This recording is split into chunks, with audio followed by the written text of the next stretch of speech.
Masih bersama saya Maidop Elfrina di Indonesia Update. Saudara, kasus penganiayaan karyawati oleh anak pemilik toko roti jadi perhatian anggota Dewan. Komisi 3 DPR RI memanggil Kapolres Jakarta Timur dan juga korban.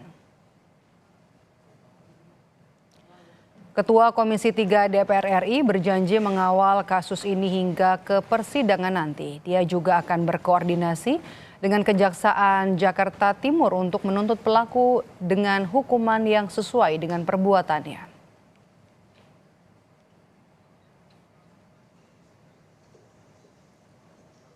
Terus bahkan tim sekretariat nanti akan hadir dalam persidangan, ya, memantau persidangan ini, ya, dan kami akan koordinasi juga dengan Kejaksaan, ya, Jakarta Timur untuk memastikan pelaku dituntut berat, ya.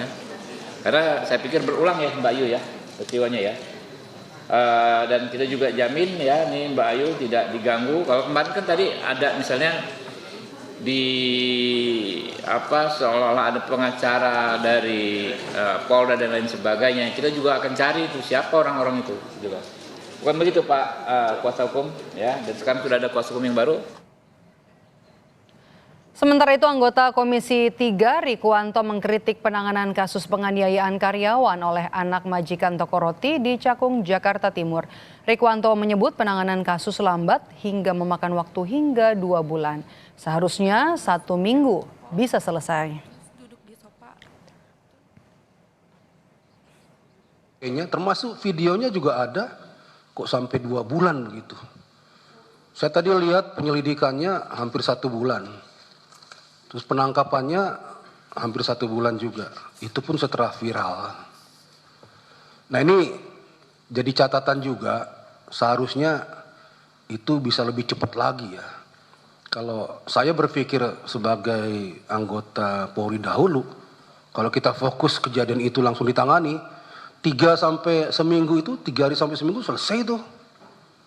Ya, itu kasus nyata dan kelihatan dan terbuka. Tinggal gercepnya anggota itu. Korban penganiayaan anak bos toko roti ternyata tak hanya sekali dianiaya pelaku. Saat dihadirkan di rapat DPR, korban mengaku juga jadi korban penipuan pengacara.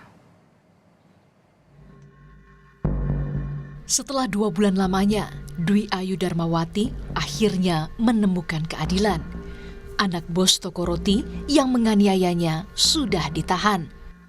Entah apa saja yang dialami Dwi selama bekerja di toko roti orang tua pelaku. Yang pasti, barang-barang ini sempat singgah di tubuh Dwi. Ironisnya, pelaku tak hanya sekali menganiaya perempuan berusia 19 tahun ini. Tapi bukan hanya penganiayaan fisik dan verbal yang dialamatkan kepada Dwi. Tipu muslihat keluarga pelaku turut membuat kasus ini mengendap hingga 2 bulan lamanya.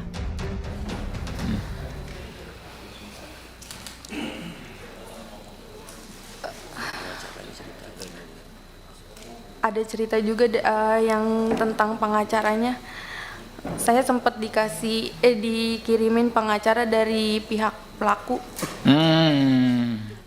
Tapi awalnya saya nggak tahu kalau itu dari pihak pelaku. Dia ngakunya dari LBH, utusan dari Polda.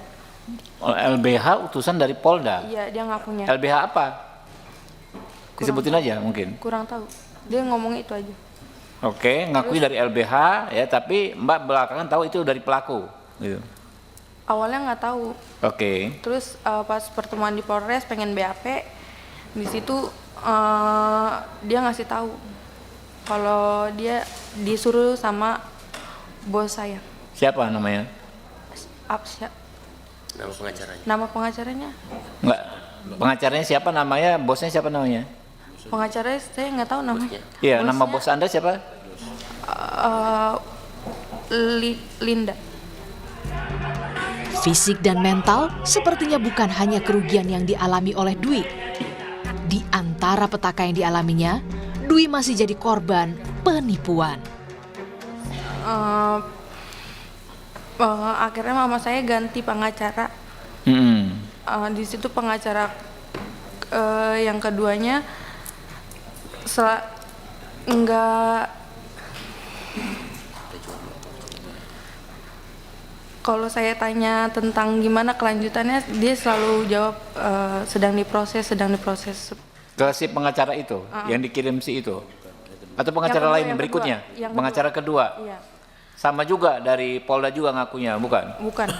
Oke. Di situ dia setiap ada info selalu ke rumah dan minta duit. Mama saya sampai jual motor. Jual motor? Iya. Motor satu-satunya. Ya Allah. Kami jelaskan juga ini bahwa yang dilaporkan pada kami pada saat itu adalah pidana umum biasa. Tidak ada kasus tertangkap tangan ataupun kasus viral. Dan pada saat pemeriksaan klarifikasi pertama, tidak ada data-data yang disampaikan tadi oleh Ayu disampaikan kepada penyidik terkait dengan yang beredar di media sosial. Polisi memang membantah lamban menangani kasus ini. Tapi faktanya pelaku berhasil ditangkap hanya selang beberapa kali usai kasus ini viral. Jadi, mungkinkah anggapan no viral, no justice bisa segera dikikis? Tim Liputan, Kompas TV. Dan sore hari ini, saudara, di program Indonesia Update kami sudah bersama dengan Dwi Ayu Darmawati, korban penganiayaan anak Bos Tokoroti, dan juga bersama dengan kuasa hukumnya, Pak Zainuddin. Selamat sore. Selamat sore. Mbak Ayu dan juga Pak Zainuddin, ini adalah pertama kali ya wawancara secara langsung di stasiun televisi. Terima kasih untuk waktunya, terutama untuk Mbak Ayu, karena hari ini juga tadi barusan mengikuti rapat dengan Komisi 3 DPR RI. Kami juga mau mengucapkan turut berduka atas kejadian, prihatin juga atas kejadian apa yang dialami, meskipun ini sudah 2 bulan ya. Iya. Yang dilihat oleh publik adalah no viral, no justice untuk kasusnya Mbak Ayu ini. Bisa diceritakan, Mbak, tadi pada saat rapat dengan DPR, apa yang mau disampaikan? Apakah semuanya sudah tersampaikan apa yang ingin disampaikan kepada anggota Dewan? Sudah disampaikan semua sih. Boleh lebih kencang lagi suaranya, Bu? Ada kencengan. Sudah disampaikan semua. Cuman bisa bilang terima kasih buat semuanya, terutama Pak Komisi 3,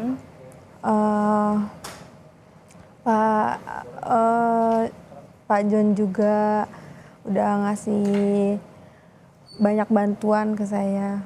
Terus media-media semua, terus teman-teman netizen cuma bisa bilang terima kasih buat support selama ini. Oke, sebelum kasus ini viral kan tidak ada yang tahu, bahkan kan ini bukan kali pertama ya dari video yang viral itu. Awalnya bagaimana, Mbak? Bisa diceritakan? Awal penganiayaan yang terjadi pada Mbak Ayu. Awalnya tuh saya kan sedang bekerja ya di situ, tanggal 17 Oktober 2024 jam 9 malam. Di situ dia datang dari luar, masuk ke dalam toko, duduk di sofa. Terus dia mesen GoFood. Setelah abang Grab datang, di situ dia nyuruh saya buat nganterin ke dalam kamar pribadinya. Di situ saya nolak, kayak nggak mau, itu bukan tugas saya gitu. Tapi dia kekeh maunya saya yang nganterin. Soalnya saya sempat nyuruh teman saya, tapi dia nggak mau, pokoknya saya yang nganterin ke dalam kamar pribadinya. Setelah saya nolak-nolak, di situ dia ngelemparin saya pakai patung, terus ngelemparin pakai bangku, ngelemparin pakai mesin edisi BCA. Habis itu saya ditarik sama bapaknya pelaku buat pulang dan lapor polisi. Orang tua ya? Ya, tapi di situ tas sama HP saya masih ketinggalan di dalam. Terus akhirnya saya balik lagi ke dalam buat ngambil barang-barang saya. Di situ malah saya dilemparin lagi pakai bangku. Akhirnya saya kabur ke dalam ke tempat banyak oven gitu. Saya nggak bisa kemana-mana. Akhirnya saya terus dilemparin dan endingnya dia ngelemparin saya pakai loyang yang mengakibatkan luka sobek. Dari situ dia masuk ke dalam, baru saya bisa kabur keluar toko. Itu sempat ada luka berarti? Dari penganiayaan yang dilakukan dalam 1 hari yang sama ini? Iya. Bocor. Oke. Ada yang berusaha melerai nggak, Pak? Kalau kita lihat video itu kan sepertinya penganiayaan dilakukan bertubi-tubi begitu ya. Ada berusaha orang-orang yang ada di sana, kan ada banyak yang dalam video. Ada yang berusaha melerai nggak? Ibunya sih yang kayak narik tangan, masa ngalangin tapi malah ditarik tangannya sama pelaku. Oke. Ini juga jadi menarik ya kalau kita lihat kasus 2 bulan mandek di kantor polisi. Mbak Ayu boleh sekaligus cerita juga untuk bagaimana proses hukumnya pada saat melaporkan ke polisi.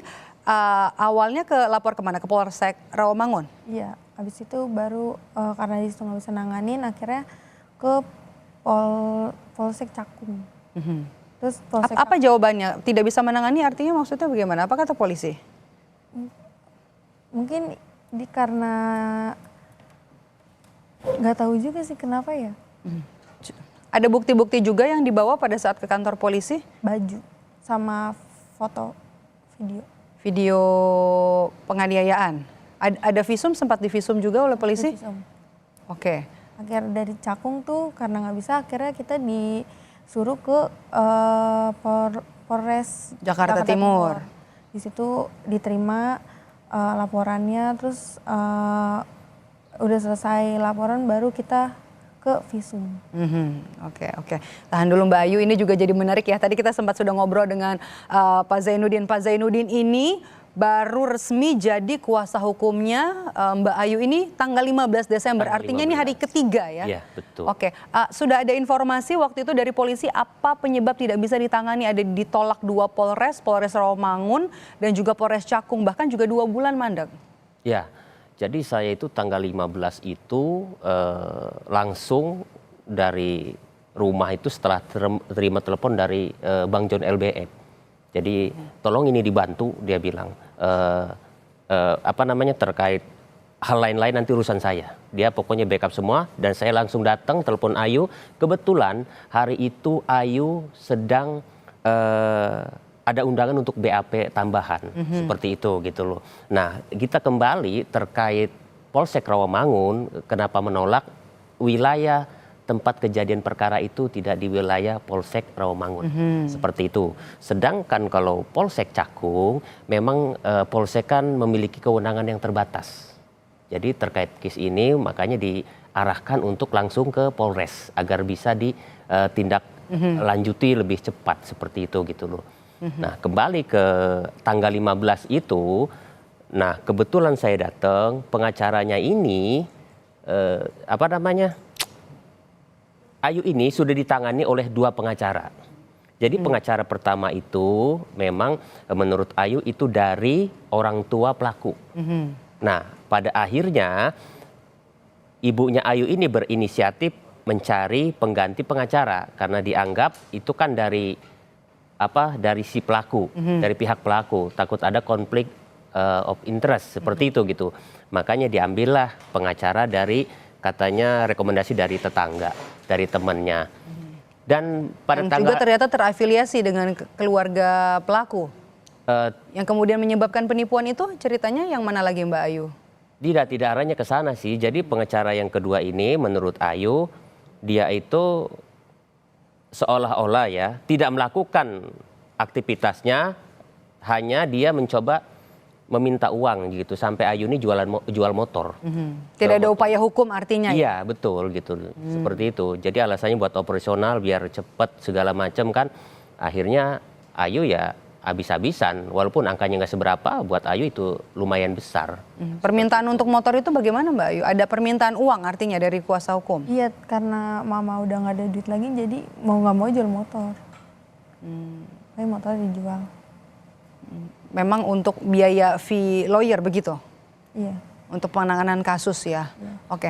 Mbak Ayu, sudah ada permintaan maaf belum dari pelaku ataupun keluarga sebelum akhirnya pelaku kemarin ditangkap?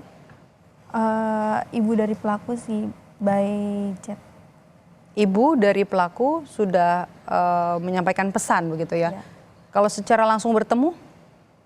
Belum, paling awal-awal kena berdarah tuh kan dia juga yang nganterin ke klinik kan. Itu dia yang minta maaf. Itu secara langsung? Iya. Kalau upaya damai ada dari pihak pelaku ataupun keluarga? Ada upaya itu? Tidak ada upaya sama sekali. Komunikasi dengan keluarga gimana, Pak Zainuddin? Belum ada sejauh ini. Sejak si pelaku dilakukan penahanan hingga saat ini belum ada. Oke, kalau kita lihat balik lagi no viral no justice ini, video yang viral ini kemudian juga jadi salah satu bukti akhirnya kasus ini juga bisa terungkap. Ini juga jadi salah satu bukti yang dibawa ke polisi. Polisi tanpa harus kita memberikan bukti, mereka sudah tahu gitu kasus ini jadi viral. Bahkan sebelum penahanan itu ya 2 hari sebelumnya kan viral gitu loh kan. Jadi ya sebenarnya sih bukan karena viral juga gitu loh. Karena memang prosedur di kepolisian itu kan memiliki tahapan. Sedangkan Ayu menurut informasi dari pihak kepolisian kan pada saat membuat laporan itu video itu tidak ada gitu loh. Iya. Jadi hanya memberikan baju atau kaos bercak darah sama foto gitu loh kan. Seperti itu aja gitu loh. Jadi menjelang akhir Desember ini baru ada yang mulai upload gitu loh. Tanpa sepengetahuan Ayu gitu. Itu yang membuat viral. Tapi memang proses itu berjalan normatif kalau menurut saya gitu loh. Jadi 2 bulan itu menurut saya belum lama gitu. Memang itu. Oke, Mbak Ayu, apakah ada korban lain, korban penganiayaan lain sepengetahuan Anda? Saya sih nggak tahu ya kalau korban lain. Paling saya taunya tuh dari mulut-mulut aja sih. Kayak dikata-katain gitu, dimaki-maki gitu. Penganiayaan secara verbal begitu? Iya. Anda atau ada karyawan lainnya? Karyawan lainnya juga. Karyawan lainnya. Tapi mereka tidak mau melapor? Enggak. Mungkin nggak berani juga ya. Atau nggak ada bukti atau gimana, nggak ngerti juga sih. Ada ancaman tidak dari pelaku ataupun dari keluarga? Dari ibunya pelaku ya, kalau pas semenjak ini viral dia ngomong kalau videonya nggak dihapus, saya bakal laporin ke polisi gitu. Ke Mbak Ayu? Tapi chatnya dihapus, itu by chat. Kapan itu Mbak tanggalnya? Belum lama viral deh pokoknya. Berarti dalam pekan yang ini ya? Iya. Oke. Ini kan tadi cerita dari Mbak Ayu ini adalah memesan makanan secara online, kemudian minta diambilkan dan juga diantarkan ke kamar pribadi, begitu ya. Jarak dari toko ke kamar ini memang dekat ya? Memang tinggal? Iya, toko itu atasnya rumah dia. Artinya karena ini dekat dengan toko dan juga rumah ada CCTV? Ada. Oke. Dan ini juga sepengetahuan Anda, CCTV yang merekam kejadian juga mungkin ada? Ada, karena di situ CCTV banyak. Banyak terakhir, oke. Terakhir Mbak Ayu, dengan terungkapnya kasus ini, apa yang sudah terjadi kepada Anda yang dilakukan anak bos, apa yang Anda harapkan? Saya berharap nggak ada lagi yang ngelakuin tindakan kekerasan seperti ini ya, karena mungkin dari teman-teman yang dulu pernah kerja juga banyak resah gitu selama kerja di situ. Semoga aja kejadian ini nggak terulang kembali. Kejadian ini tidak menimpa karyawan lain dan juga karyawan lain yang mungkin mendapatkan penganiayaan secara verbal bisa berani atau speak up begitu ya untuk bersaksi atas kejadian ini. Terima kasih Mbak Ayu, semoga nanti kasusnya bisa berjalan dengan lancar, semua bukti-bukti yang dibawa ke polisi bisa terungkap. Terima kasih Pak Zainuddin sudah bergabung bersama kami di Kompas TV.